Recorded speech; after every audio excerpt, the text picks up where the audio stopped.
Today is week 5 of Testimony Tuesday. Okay, so last episode I talked to you guys about my junior year and how I transitioned from getting injured, and then I recovered, got an ozone injection, and started to do a lot better. Got second at nationals. I'm not going to go into too much detail about it, but you guys should definitely check out my videos before these, so that way you can get a build up of the storyline, and then also you'll actually get to feel what has been happening in my life and the supernatural experience that have been occurring. So on this week's episode, I'm going to talk about my senior year in college. So my senior year was going really well. I was definitely healthy. I felt a lot stronger. I made sure I got stronger in the weight room. I made sure that I was on top of my treatment. I was doing really well in my workouts on the track. So it was a really great year. I had a full indoor season finally, so I ran at all the meets indoor, then I ran at the SEC championships, and I was last leg on the 4x4, and we ran a really fast time. We got second place, and that time was ranked the second fastest time in collegiate history. Not anymore, because these kids have been running a lot faster, but it was really great during that time. Transitioning from there to outdoor season, I was running really fast in the 400 hurdles early. I think my season opener, I was #1 in the nation, so that was really good for me. I had never been #1 in the nation or ranked that high until towards the end of the season. So for me to be able to run that fast from my first race of the season, it was definitely going great. NCAA leader today. How'd you feel about big PR for you as well? Yeah, I thank God I'm finally on the right track. It's a blessing. Last year I didn't run this fast until NCAA, so for my second race for the season, I felt great. Changed my block starts. I think it's going great so far, and by the time it's championship season, I should be ready to run 48s. Yeah. After that, I was still ranked #1 up until SEC championships, and in the SEC championships, I was ranked to win because I also had the fastest time going into the finals. So it was going well. I was in the front of the pack, but towards the end of the race, I stutter stepped the last hurdle, and then the other guys came past me, and it really made me frustrated because I knew that I was able to win it. So then from there, I went back to practice, did a little more intense technical work, and then that allowed me to be able to go to regionals. And once I went to regionals, I actually was #1 in the Eastern region. So that was a great accomplishment for me to have the fastest time going into nationals from the East region. So from there, I went to nationals. It was once again going well. I made it to the finals. I won my heat at national prelims, and then going into the finals, me and my teammate were ranked to potentially get first and second again, since we did it the previous year. There's TJ, and they got 18 points last year for Florida, and they know the pressure. They're big team players. For me, it was going really well. I got out really fast. I felt comfortable going into the last curve. I was like out in front by like a hurdle until I got to the 8th hurdle. I alternated, and my alternate leg wasn't as good yet. So it kind of threw off my momentum, and I'm going into the 9th hurdle, and I was still pushing, trying to get over that one also, but then I alternated. I didn't alternate, I stayed on my same leg, which definitely slowed me down a lot because I was not comfortable doing my right lead leg, and it really would make me frustrated whenever I would get stuck on that leg because it would cause me to slow back a lot. So then going into the 10th hurdle, I decided to stutter step so that my left lead leg could come up, but this just killed the race completely. So I went from first to like 6th place. After this race, I was definitely frustrated, but I had to get over it quickly because we had the 4x4 coming up and the team title was on the line.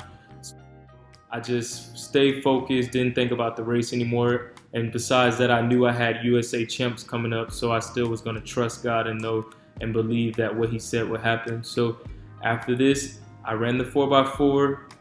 We did well, got top 5, and then we ended up winning the national championship once again. We went back home to Gainesville, and my coach decided that I needed to change my form, the way I was running. My arms were coming up too high. So we decided to drop my arms a little bit, and it allowed me to keep my stride nice and open, and I was running a lot smooth, and it just was really working out for me. So I went to USA's, which was in Sacramento. Yeah, so it was in Sacramento. It was really hot there, so that was a good thing. I didn't have to worry about the weather, because usually in Eugene the weather's a little cold, but either way you still gotta run. So when I was in Sacramento, each round was going well, and I actually started to PR, and I ran 48 in the semifinals for the first time ever. So I was like surprised, and I actually got fourth in this race to make it to the finals, and no one expected me to be able to make the final. And besides that, I made the final. They put me in lane 2. I didn't care about the lane. I just stayed focused and knew that I could still make the team because, of course, for what God had already spoken. So I definitely went out there, didn't worry about anybody. I wasn't nervous at all. I just stayed in my lane, focused on what me and my coach had been working on for the past few weeks before this championship. So when the finals came up, I got out well. I was in the front of the pack by hurdle 3 to 4.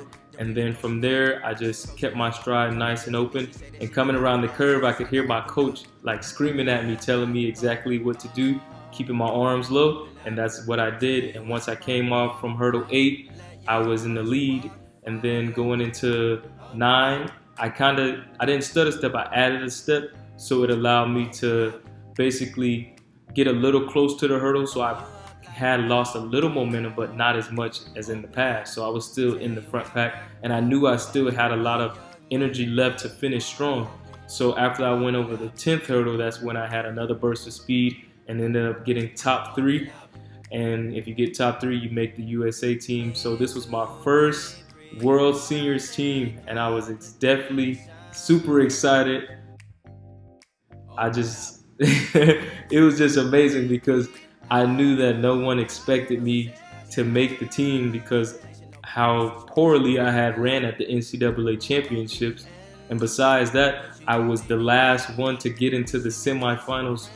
Get into the finals, because in the semifinals, I got 4th place. So it was definitely an eye-opener to a lot of people. And then after this, I went back home in Gainesville to train and get prepared for World Championships.